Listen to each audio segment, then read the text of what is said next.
I took the evening to do some thinking Mm, about how I felt about the whole situation. There was a group of people that had taken Pico hostage. He was an mhm, off-duty officer, and they knew he was an off-duty officer. Maybe not when they originally took him. I'm unsure. Frodo kind of led the scene. Frodo was given phone calls beforehand. He found out where they were at. Air One did some surveillance in the area. Air One called out that there was an explosion and that they thought they were being shot at, but instead, these people were shooting at the turbine of the windmill. I came on scene and I sort of held the west side close to the freeway in case they decided to flee.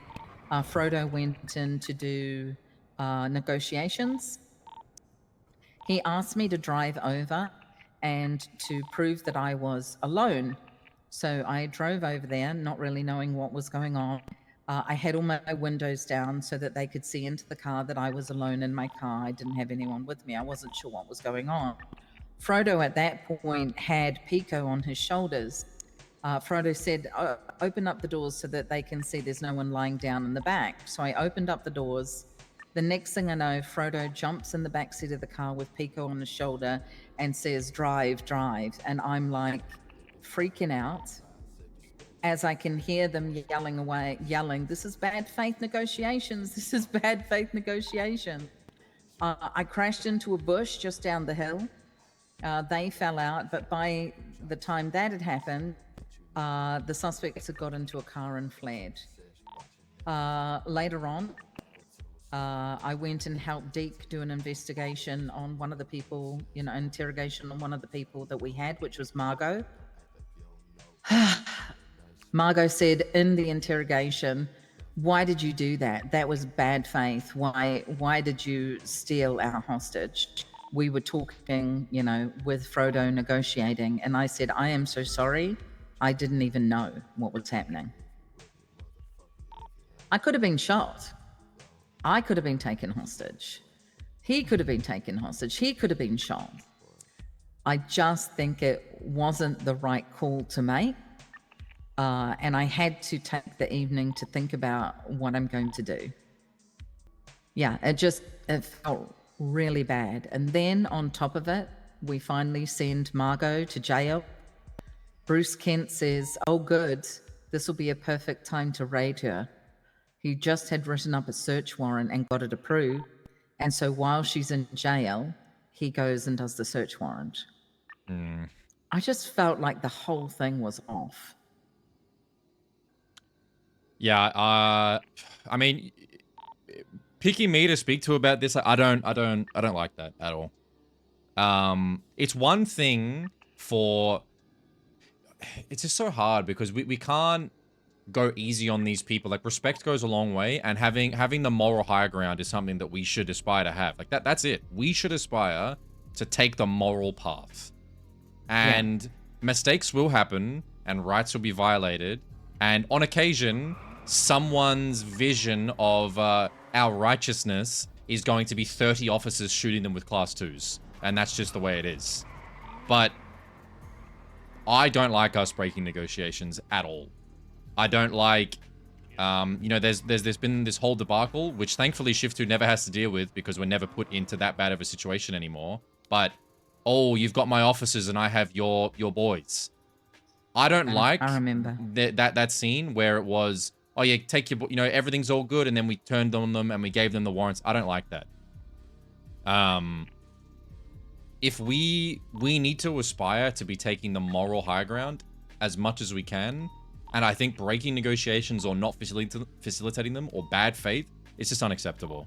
And I can understand that Margot, Pico, and Frodo is a more chaotic lineup of officers and criminals that would be treated differently to if I went down to the besties block and started raiding them. But it doesn't mean that we can forego being morally right. We should aspire to do the right thing. And I don't know if I would have sent Frodo off duty if doing that, but I would not have been happy. I don't like I was that. not happy, and that's why I felt I needed to take the evening to think about it. Yeah. But yeah, unfortunately, I will be talking to Oxby, and we're going to be deciding on something. I feel that it was incredibly wrong. Yeah, it's just no tact. And then the bruise stuff. I could be wrong here, but I am almost positive, Ruby. I'm almost positive that we can take them along for the raid and at least see them getting, you know, that they can see themselves, as Brian Knight put it, me and him agreed.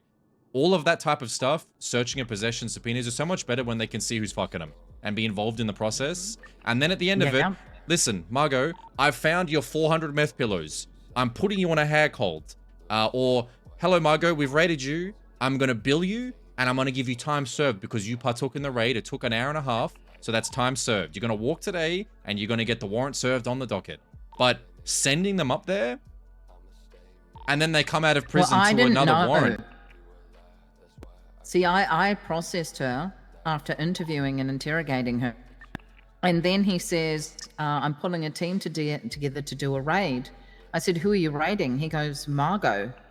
I'm like, I just sent her up. He goes, yeah, it's a perfect time to do it. I'm like, what the hell? No, I don't like that, Ruby. I'm sorry. I don't like that. I don't like Bruce Kent's policing. I'll tell you that much. But I don't like that because you know what it shows? It shows exploiting the badge, and we're picking on weak people. Listen, Margot is a chaotic entity. I'm sure she's a fucking cannibal or a murderer or something abhorrent. But they are not scared of Margot. We are not scared of Margot. If we are facilitating a raid on someone like Margot, it will succeed. And the worst case is going to be some type of booby trap or fucking pitfall or something. But see them do that exact same type of thing with the besties, with the mana. They won't. People won't do it like that when we should. Right? I don't like this picking on the weak mentality and beat them while they're down. Because if we do that, we should do it to everyone. But you saw it yourself. People tried to raid the besties. And then I was told verbatim that we need to just get this done because people don't want to try anymore. Joe Rosner told me that. He said, I'm doing this raid now because nobody wants to try it a third time. And this is the only way that we can get it done. We went and hit them while their block was completely dead silent. Which is fine. I'm okay with that. I'm not opposed to it. But people have energy when they think they can succeed. The minute that it feels like we may be on the back foot, oh yeah, just get them while they're in prison. Oh yeah, just do it when they're not there. Let's go fuck on Margot Escargo. Right? It's nonsense. It's not good police work. It's bad faith. Just like the negotiations. Yeah. Yeah, I was a little upset, so I took the night to kind of think about exactly what to do here. I don't think Frodo's decision-making throughout this whole process is indicative of the type of seniors that we're picking. That's my opinion. So do with that as you will. I think that Frodo's been an invaluable part of the shift and always will be as long as that's what he wants. But if I saw someone from a different shift do the scene that you just described, I would be livid. You know what I mean? That's not... Because it's one of ours, you know, I would be less upset because, you know, there's this inherent bias. But if I saw someone else do that, I would be livid. I'm sorry.